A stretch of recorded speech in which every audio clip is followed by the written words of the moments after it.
Good evening, beautiful beings of light. Welcome to the Crone Zone Conversations with the Ancients. My name's Priscilla, and this is my buddy Heather, who is going to give us epic information tonight. I am so excited. What I found out anyway.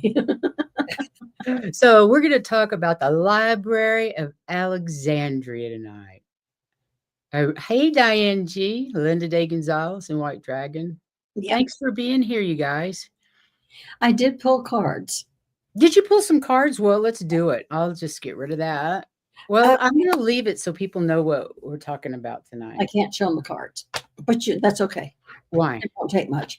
Anyway, this is us. Let's go this direction. Okay. It's hard to see because that's green, what you're missing. Anyway, What they're saying is we are on our way up. We are ascending. We're doing what we need to do. That's us right now. But sometimes our being gifted gets in the way. We get involved in doing what we're all of a sudden experiencing. Oh, we can do this now. And we do that and do that and do that and that. So we kind of get sidetracked from our regular journey with what's happening.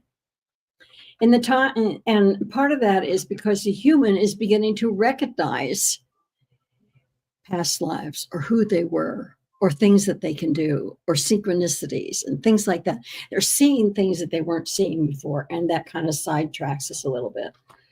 But the spirit is still keeping our vibration up and still trying to get us to raise it. So it's still working towards us. And they're saying the way to get rid of that, slowing down our progress on our ascension is to go back to the spirit. Yep. And when you go back to the spirit, you're shifting back. And the card is shifting, and it's all green that you can't see. That's all right. But you're shifting back to working on ascension instead of, oh, I can do this now. Let's do this. I love this. So people are remembering. Exactly. And so that's also. We're going to bore Amanda. She's going to go to sleep on us. I'm just teasing Amanda. She said I may fall asleep. Early days caught up with me. Okay, well, then you have to go back. Today too. To make drawings. I'd rather be asleep than be here right now, but actually that's not true because you guys will give me energy to feel better. Hi, Scott. Welcome. I haven't seen you here before. Scott Altman. Welcome to our tribe. Okay. And I was like I was going to say, I had to make drawings because they were showing me pictures, and I'm going, that's too hard to describe. Let's just draw it. So the good thing you can draw. I'd be in trouble. I can't. Well, they were just sketches in my book, and then I went back and made them look a little better on a different page. That's really awesome. So you know that we're going to talk about the Library of Alexandria, and nobody really knows what happened to the Library of Alexandria, or even about it. Well, they barely know that it existed. Because it was one of the 7 wonders of the world when there were only 7. Okay. Scott says, my 12-year-old inner kid is telling me I have Manu gifts in my adult life. Awesome. That's great. Okay. Library of Alexandria. Yeah. Well, let's see. I got to get to the beginning. Somehow I got Yeah, I was going to say background. I haven't, other than I've read it today, but I never read anything she looks up. Oh yeah, we need to explain that real quick. For those of you that are new to the channel, Heather goes and does remote viewing, and while she's preparing for that and doing her thing with remote viewing, I go and research whatever it is that she's remote viewing with whatever information is out there, and there's not a lot of information, a lot of supposition as usual with ancient places. So it's going to be interesting to see what she gets. And I like it because it confirms a great deal for me, because you're going in blind. You're just writing down everything you're finding out. Yeah. And when she does her research and we start reading, okay, that explains that. All right. Yeah. All right. So it. Exactly. So that's really the fun part anyway. Yeah. Self-rewarding. So Alexandria was a city situated on Egypt's Mediterranean coast. It was founded by and named after Alexander the Great, who lived between 356 and 323 BC. The library itself was probably founded during the 3rd century BC during the reign of Ptolemy II, Philadelphus, I guess, who reigned from 283 to 246 BC. All that, like, much to do with history of this much revered ancient institution, the matter is widely debated. Ptolemy Ptolemy the second Seconds. effective reign also saw the construction of that other great Alexandrian landmark, the lighthouse, one of the 7 wonders of the ancient world. The Library of Alexandria aimed to be a universal repository of knowledge, attracting scholars, scientists, and writers from around the world.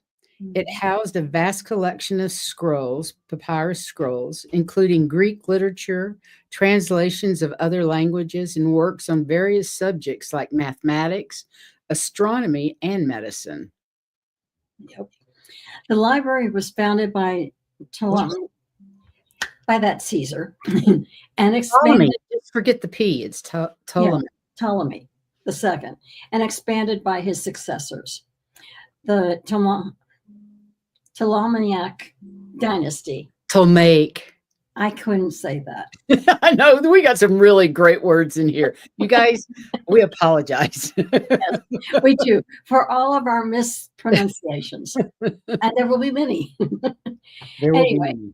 it was by his successors of his dynasty, it was enlarged, and who provided royal support and funding. It was government funded. It aimed to be a universal repository of knowledge, attracting scholars, scientists, and writers from around the world. They wanted to be the hub. It housed a vast collection of scrolls, including Greek literature, translations of other languages, and works on various subjects like math, astronomy, medicine, as far as that goes, philosophy, arts, whatever was written on. Anything and everything. It was there. The library served as a hub for scholarly activity with scholars like Euclid, Archimedes, and Callimachus working and contributing to its collection. Man, you said those just so smooth. Well, some of them I'm very familiar with, and some of them I'm not. The library was built in the Bruchion, which is the royal quarter, as part of a mausoleum. Mausoleum? That's that's the right Yeah. mausoleum. Well, that Greek word translates to seat of the muses, and originally referred to a place dedicated to the muses, goddesses of the arts and sciences, often associated with philosophical institutions and places of learning. The mausoleum was located in the royal quarter, listed on the map as Bruchion. It's in the middle, Bruchion. I can't even poke it. I mean, I don't have an arrow. No, but it is in the It's middle. right in the middle, and then you see museum to the right. Mm-hmm. And in the central part of the city near the Great Harbor, which is Portus Magnus on the map. The Ptolemaic rulers intended the library to be a collection of all knowledge, and they worked to expand the library's collection through an aggressive and well-funded policy of book purchasing. They dispatched royal agents with large amounts of money and ordered them to purchase and collect as many texts as they possibly could about any subject and by any author. Mm-hmm. Older copies of texts were favored over the newer ones, since it was assumed that older copies had undergone less copying. Isn't that crazy? Mm-hmm. And that they were therefore more likely to more closely resemble what the original author had written. The program involved trips to book fairs of Rhodes and Athens. Any books found on ships that came into port were taken to the library, where they were copied by official scribes. The original texts were kept in the library and the copies delivered to the owners. Rude much? Mm-hmm. Let me just steal your book. Here's a cheap copy. Probably wasn't that cheap.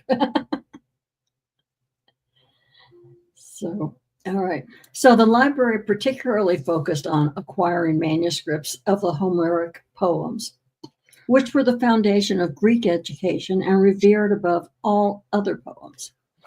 In addition to collecting works from the past, the Mausoleum, which housed the library, also served as home to a host of international scholars, poets, philosophers, and researchers who, according to the first century BC Greek uh, geographer Strabo, were provided with a large salary, free food and lodging, and exemption from taxes. The Sweet. idea was that if the scholars were completely freed from all burdens of everyday life, they would be able to devote more time to research and intellectual pursuits. I'll comment about that later. Anyway, the exact layout of the library is not known, but ancient sources describe a library of Alexandria as comprising of collections of scrolls. It's not the picture I got. Well, maybe the center one. Anyway, Greek columns, a peripatus walk, a room for sharing dining, a reading room, meeting rooms, gardens, and lecture halls, creating a model for the modern college campus. That's where it's at.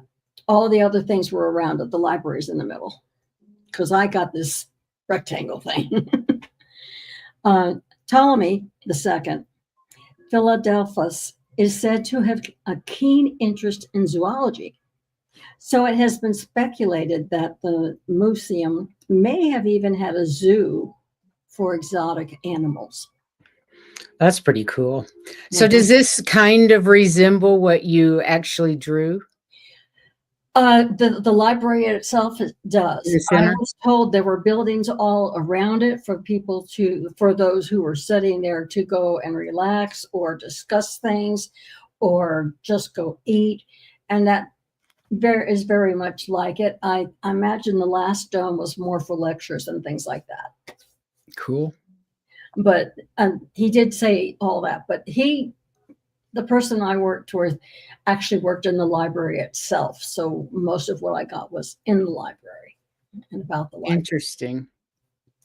Alexandria came to be regarded as the capital of knowledge and learning, in part because of the great library.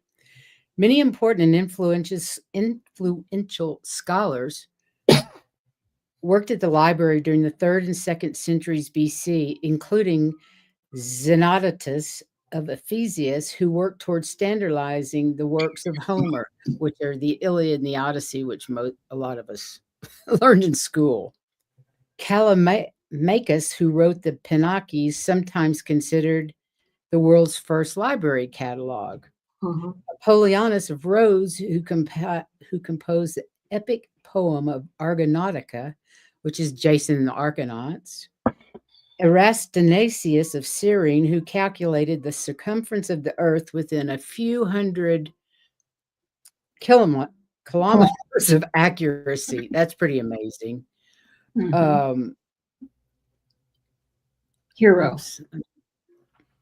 Hero of Alexandria, who invented the first recorded steam engine, just to name a few of the many. Isn't that crazy? Mhm. So many. And that goes along with what I was, because the person I was talking to was a scholar. The influence of the library declined gradually over the course of several centuries. This decline began with the purging of intellectuals from Alexandria in 145 BC during the reign of Ptolemy VIII, Sicon. And in 48 BCE, Julius Caesar was besieged at Alexandria during his ongoing civil war with, uh, I can't say that, Narcissus Pompus Magnus. In other words, Pompey the Great. And according to some accounts, to block the fleet of Ptolemy the Ninth, not the 14th, 14th, 14th. his troops set fire to ships in the port, but the fire spread along the docks, consuming parts of the library. That part's true. And as Alexandria fell under Roman hegemony, it became less and less important as a center for learning. And if you remember, Caesar always wanted Italy to be the place. There's no way he was going to let Alexandria be the hub of anything. Right. And was eventually destroyed in the 3rd century AD during either the, this is according to either the Emperor Aurelian siege of 272 or that the Emperor Diocletian in 297 AD. They're saying in more. That's not what I'm getting. Anyway, Alrighty then. okay. So that's what little bit we know. And now And we Heather, won't know that for sure. They're saying this or that. So, anyway, so let me tell you a little bit about Adrian. Now, that's not his name. He just shortened it and made it easier for me to say. Okay. He told me, but I couldn't. I'm going, what? Are you saying Alexander? No, just say Adrian. I said, okay. So, anyway, he was a scholar. And the scholars, yes, they did the research, but they were also responsible for the care and the handling of the scrolls. If you wanted a scroll, unless you were a scholar, you needed a scholar to go get it for you. Okay. And they would go get whatever it was that you wanted and kept an eye on it when it was being borrowed in the building. It did not leave the building. And while they were being used, and then they put it back where it was so that it was put back by their system. And he actually died in the building itself trying to rescue scrolls. But I'll explain that part later. But, I asked him, how do you know all this? So anyway, there he was there. Now, it was the standard, like that rectangular, that's the rectangular building that I was seeing. And that was actually the library itself. And you climbed stairs and it had a big portico type area with columns and everything. And it looked kind of like this one here. cool. That kind of looks like the building in the middle of that drawing. Building in the middle of it. Yeah, it's nice to know that they look about the same. And it was out in front. People would mill around and they would talk and there would be speeches. And there will also be speeches in other areas of that quote compound. Because remember, I said that there were buildings and everything around there for everybody to go and live and do whatever needed to be done. So that picture does make sense. I hadn't looked at it that much, other than I knew there were like bars and different places where they just had their philosophical, well, I read that, those kinds of things. There were discussions. And at the very beginning of the library, it was protected from the sun, so they could just go ahead and stay out there. What? They had classes out there. What do you mean it was protected? Wait a minute. Okay, you got the building. And you see there was a space between the door and the columns. Mm-hmm. There was like a porch area. Okay. And that was kind of overshadowed from the roof so that it kept it cooler there. They could just right. be there. Okay. It could be noisy out there. They didn't care. Actually, it wasn't like today's libraries where they say, you got to be quiet. They could talk softly. But for the most part, it was very, very quiet simply because everybody was reading. And if they wanted to go out and talk, they went out. They didn't stay in there.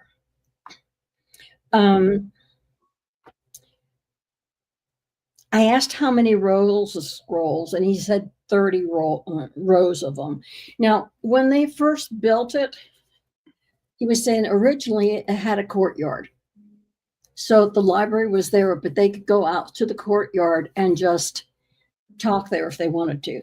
But there got to be so many books that they got rid of the car in the courtyard and made it more stacks. Oh. So they needed. They said something. What was it, like 40,000 scrolls or something like that? Yeah, it didn't start with that many, but it did grow in numbers, and they needed that courtyard. Because I was going, what courtyard? He says, well, it was started out with a courtyard. Interesting. They had to change it because there were so many books. Um, and they had like shelves like here, Hmm. and it was just rows of shelves. And of course, the scrolls were doubled like here. Yeah. And at the end of the scrolls, they had tags identifying author, what it was about, some kind of system to keep them together, but they were just laid. This picture look about right where they Like, had the little atrium and the scrolls? I didn't see an atrium, but that doesn't mean there wasn't one. Because they had enough room in there that actually they could have had an atrium in there if they wanted one, just someplace so that everybody went out from there. Mhm. But I just knew that there's rows of it. There were like 30 rows of scrolls, and they were on the shelves, pretty much single layered, because if you stacked them like they did on there, the papyrus would break. Right. So I have some problems with that picture other than that, because they said, they had lots and lots of shelves, but they didn't Oh, stack them. yeah, that looks a mess. Yeah, and it would break books. It would break the scrolls. Yeah, that makes sense. So, and they kept them doubled. So, as they read, they would open one side and roll the other side up. So it didn't take a whole table full. But they did have tables for them to read them at, because those things are heavy. You just Mhm. wanted to open it a little bit, close it back up. Okay, let's read this now. So, but they had places they could work. Um, Scholars were always roaming around. If they weren't actually working, they were the ones that were walking through there and keeping things organized. They did have tables and open areas for classes and study groups. That's what originally the atrium was for. But like I said, they had to get rid of the atrium. So, and as far as that goes, in the atrium, getting rid of it could have ended up being like what they were picturing, but I don't think that was it. They may have been a different library, but they didn't show me one. Mhm. And I'm not getting that there was one. There was no room for an atrium. An atrium would have taken more room, and they needed all the room they could have for the books that they had. Right. Um, yeah, that's where they were converted. I'm going through the notes. I said government Okay, built. take your time. They said it was government built by man. So no, this was not aliens. This was man. And I Who was thought it was aliens? No, I heard that one. well, everything else we've gone through as aliens have been associated. This was met by man, and it was government. I asked him what happened to it, and he said, "Well, there were earthquakes. There were also fires." Well, we know Caesar started the fire in Right, the, I got to thinking earthquakes could also have been, they were using catapults and things like that, throwing rocks. That also would have brought the walls down. It would have been the same effect as an earthquake, because the walls would have crumbled when it was attacked. But he said earthquakes, and then the storms ruined a bunch of the books, and they were trying to save them. It did have a full. The roof fell. oh, is that what killed him? Adrian, was the roof falling in? Yeah, Yeah. the roof fell in on him. Um, a lot of people left for the scrolls during this time. They found what they could find and left, never to find the scrolls again. But they took them. They even had places where the scholars could actually, and that picture showed it, where they could actually write the books there, not in the library, but in some of the other areas, and then Mhm. they would decide whether it was needed there. It was filed by similar or like subjects with tags, and they even made books of discussions.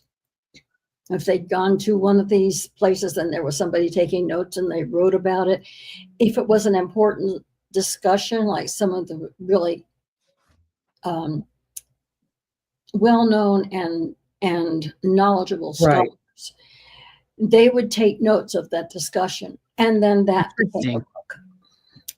So things like, okay, they talk about philosophy, but they didn't have like what we had for novels. What they had were things like, if you remember, if you're old enough, you remember Aesop fables. Right.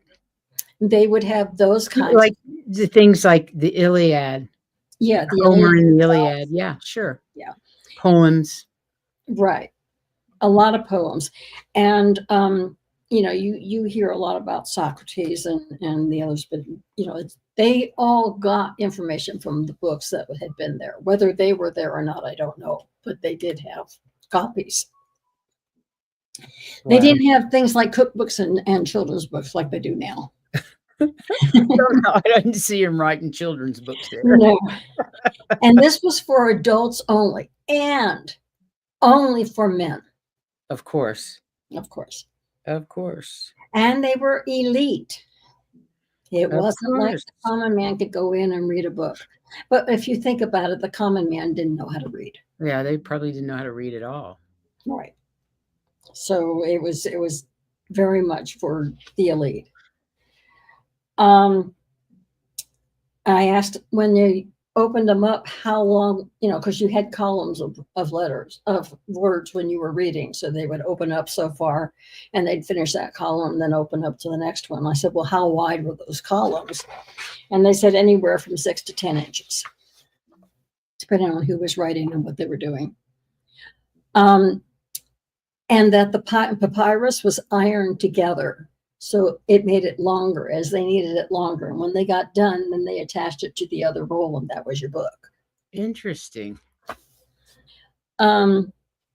Surrounding buildings, a lot were bars, coffee houses for louder discussions. Many started out as outbuildings, just like what's in there. But you ever been to a college town that didn't have bars? I mean, really, it makes perfect sense to me. Yeah. It was a great place for the younger students, and they wouldn't get to go in the library, but they could go to all these discussions and learn so much. Even if they couldn't read, they would learn if they could listen. Like I said, girls were not welcome, and it was definitely a man's domain. But that's okay. Let's go for questions, and I'll answer because I'll go back. Oh, I'd love for you to go back. Let's see what we've got here. But I was surprised by and when I saw that great big picture, I was going, what? Oh, that's what he meant. You want me to go back to that picture? No, I understand it, and it was like a college town. It looks really. It looks kind of like that, doesn't it? Mm-hmm. All your housing, it was down. One building was added here and another was added there. Mm-hmm. Whatever they happened to need at the time, that's what they did. Interesting. So how were the scrolls used and by whom? Okay, the scrolls were used to write down discussions of like philosophy, because you had different points of view, or medicine. They were used as reference books. Now, those that were really, really considered very, very important and needed to be well taken care of, they were placed in the back of the library. You had to go the whole length of the building to get to them. They were very well protected. You went through a lot of other stuff before you ever got there. But anybody who was a scholar would go in. And of course, you had scholars that would be studying different areas. They would go to that area of the library and find the scrolls. They already knew something before they ever went there. Nobody went there without knowing what they were looking for, and they were getting more information for themselves. And in some cases, there were people that went to Alexandria to learn as much as they could about a certain area, go back home and teach it. Oh, right. So it wasn't just for Alexandria. They wanted the concept, I'm getting the concept of it was to have everybody come in to a central location, get all the information, and go back out. And spread it out. Mm-hmm. Interesting. And to say that they had gotten this information from Alexandria would be like saying, I graduated from Cornell or Duke or something like that. Mm-hmm. It was prestige. Can you ask him, let's see, if he knows more about any of the other buildings, or if he was just in the library, or if he could maybe transfer you to somebody else that was in the rest of the complex that knew more about the rest of the complex? He spent most of his time in the library, but he did visit the bars because he liked to listen to the discussions. Oh. And it was like at the meeting places and the bars and the places to eat and things like that. Those were automatically where discussions were held. All these smaller areas, or they would have a small group or something, but they had some kind of a schedule that they knew when somebody was going to talk about a certain subject, and people would come in for that subject and then move on to something else. So if he needed to go, he wanted to go to a particular discussion, he kind of knew when it was going to be, and he would get out of the library and go. And a lot of the scholars did that. That's why I said it was full of scholars, but they were in and out all the time of where they needed to be. If there was a particular quote class somewhere, they were going to it. Wow. And if it was a great big huge lecture, they went to the lecture building. Right. Because it was a building by itself, and they had big lectures that they listened to. Looks like that at the end over there, that big round building. That's what I got when I looked at it. I said, "What is this? Lectures?" Okay. It looks huge. It was an enormous place, apparently. It was enormous, and it was like, I mean, they could cordon it off, but a lot of times they didn't. A lot of times it was just that full. Wow. So, those were big speakers or a panel of speakers that were talking, and everybody else was listening, and they would join into the discussion, kind of like our chat people. If they had something to say, they would stand up, and as soon as they'd say it. Was Adrian there when Caesar's ships burned it? He said most of the fires were some people brought the stuff up, but most of the fire was down at the harbors. So it didn't, and it was more of like the buildings before the library that got burnt than the library itself. Okay, that's interesting to know, because they're talking about this whole big area being the library rather than just that building. Right. Wow. So when they say the library is built up, it's the whole campus. It's not just one building. Right. Okay, that makes sense.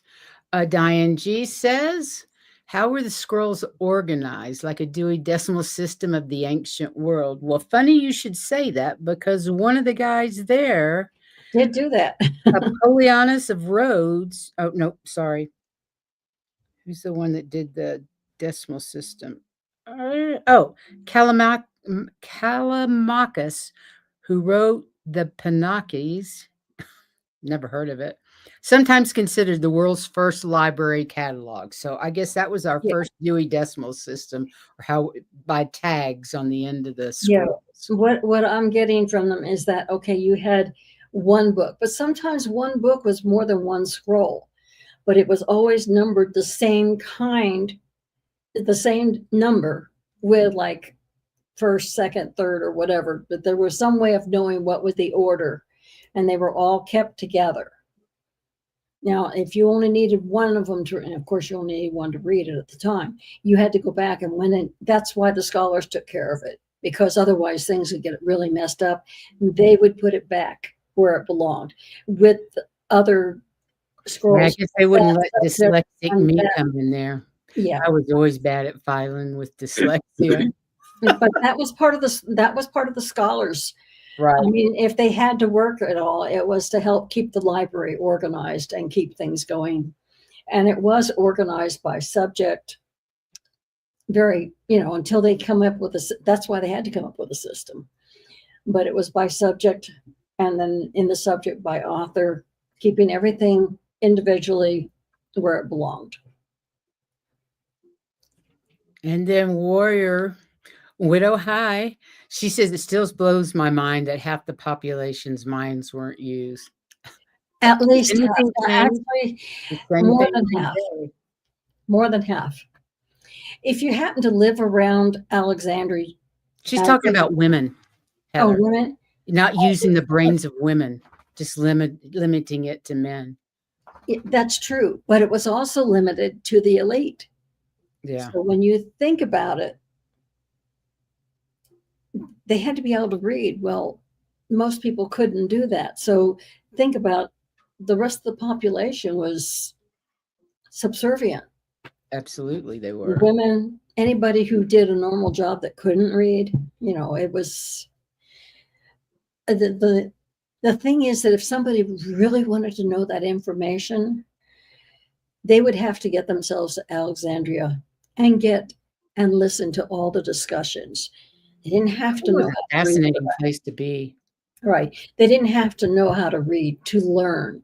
They just needed to be where they were. And if they learned enough, then they could go back and spread it. Interesting. Yeah. I think that's all the questions. Anybody else have any questions? Well, that was relatively short. That was short. There wasn't really very much to, he was showing me what it was, but, without actually reading the books. I mean, it's like a library in a regular city. It's there. It's important. But it's all nothing really happening except learning and Yeah, discussions. but that's okay. That's Yeah, what it's there that's what for. it's there for. But yes, I think it was more like when you were saying it was like the setup for the modern day universities. Yeah, yeah. Very cool. Mhm. I'm glad you did that because I have always been fascinated. Do they know how it ended? Oh, yeah. Well, politically, it ended a long time before then, and like I said, he said that once the building had been damaged, and I asked him, he said earthquakes, and it probably wasn't a huge one. It's probably just tremors, enough of them. Even the ground moving because of armies would shake the ground, but there was enough to mess up the building, and the roof fell. And after that, people just went in and took what they Ransacked could it. salvage, and they left with it. So, So there was no army that took over and ransacked it. It just had deteriorated over time because it wasn't well taken care of over the centuries. It and got then less the and earth less itself took attractive care of it. because Yeah. there were other libraries throughout the Mediterranean Mhm. area. Right. And And if they were lucky, some of those books made it to there. But like I said, and it may have been some of the scholars were able to grab what they could grab, take it where they could go. But think about it, they couldn't have grabbed too much at one time. Those things are heavy. yeah, So wow. So it didn't end just overnight. It ended over time, and then a fire. Did you say it was an earthquake and a fire in the end that took the rest of it? the fire took the beginning of it, and that was like the turning point. Everything is going from then. Right. Even if the fire didn't hurt it, you had to go through all that stuff to get to it. And that was an issue. And it was no longer safe there. Wow. Well, no, if the ceiling had fallen in, Yeah, but I mean, in that Alexandria was not safe. right. Did he say So, why it wasn't safe? Who was because there? of all the wars that were going on and people trying to take, the different rulers fighting. Right. And like I said, as far as Caesar was concerned, he didn't want Italy. Rome was the heart, the center of earth. Alexandria could not be, Right. would not allow Egypt had no business in there. it. Exact. Okay. You are nothing, So, Right. Well, that was interesting. Thanks, Heather. yeah. It was interesting, even if it was just a building. I kept comparing to what kind of building I went to for when I went to the library when I was a kid. And I was there a lot because it was right across the street from the junior high. So if you needed anything, you just after That's school handy. across the street, there's the library. I haven't been in a library in years and years and years. When the original Fort Worth library, we used to go there quite often, and they had a lot of things on the weekends for kids, and Mhm. I love books, so I loved going to the Yeah. library. I thought it was Now that fantastic. that was the newer library. When I was really small in grade school, they had a library right in the middle of the village area. And it was like a great big old house with the round turrets, and all the Wow, turrets were lined with books, and you could go up and go find them. And it was so cool to just be in that building. But then they decided, no, they're building a new one because I don't know, maybe there was something wrong with that building. All I know is it became the post office. oh, wow. And so they tore it down and built a new building. But the new library was nice. Yeah, the new library in Fort Worth, I was never into. I didn't like it. The old No, it wasn't library was near as much fun beautiful. as the old one. The old one was fantastic, so Yeah, the old well, one. thank you guys for being here. This is Yeah. probably our shortest shortest show. I know, but there wasn't, I was thought it would take more. I don't know why I thought it would be more, but he was more focused on the library. And I asked about that. He said, well, there were outer buildings. Everybody went out to talk about things, but Mhm. he didn't really get into it all that much. But then again, what are you Well, going to that's say okay. about a bar? Go hang in the bar and listen to the stories. Right. And That's that's what wild. a lot of young men did, especially those that couldn't read. They would go and listen to the discussions because they would learn through those lectures. Sure, you would So, learn through the lectures.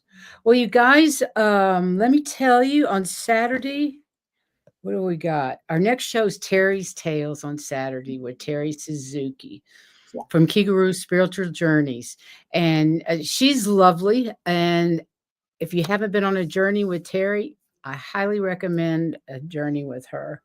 And then on Monday, Terry Lee's going to be here, and she's going to be talking about how I can love my enemies. Boy, is that a great subject for Exactly. this time of man, I should say. So that's going to be really interesting. And I have no idea what next Tuesday's show is going to I've been be. thinking about it, but I was busy with this one. I don't know No yet. worries. We'll think of something. Yes, we will. We always do. We always do. So thank you guys for being here tonight. We appreciate it very much. We love you. Please go out and shine your light, spread your love. It's so important right now. Stay grounded and know that you have a community here that has your back. And go ahead. Remember to love yourselves. You are Absolutely. you deserve it. You are worthy. You are worthy, and you're one of the way showers. If you're here, you're one of the way showers, and you're very important to this planet at this time. So try to keep your vibes up, live Mhm. in love from your heart, and know that this shit will pass. It always Yes. does. But go out and Yeah. spread your light, spread your love, and we love you guys, and we'll see you back here on Saturday. Thanks Yes. again for being here. Thank you. Night all.